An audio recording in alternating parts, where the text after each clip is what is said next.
mga timailhan ng usa ka tawo gustong magpari. Number 1, mahilig sa chicks pero dili manguyab. Number 2, gusto mo inom og alak pero usa lang ka siya.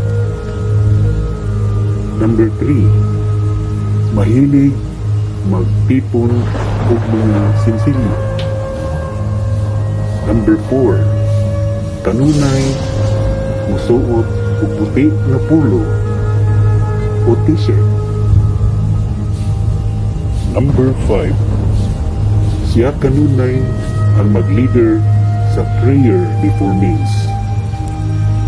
And number 6, kanunay moadto sa kapilya o sa simbahan.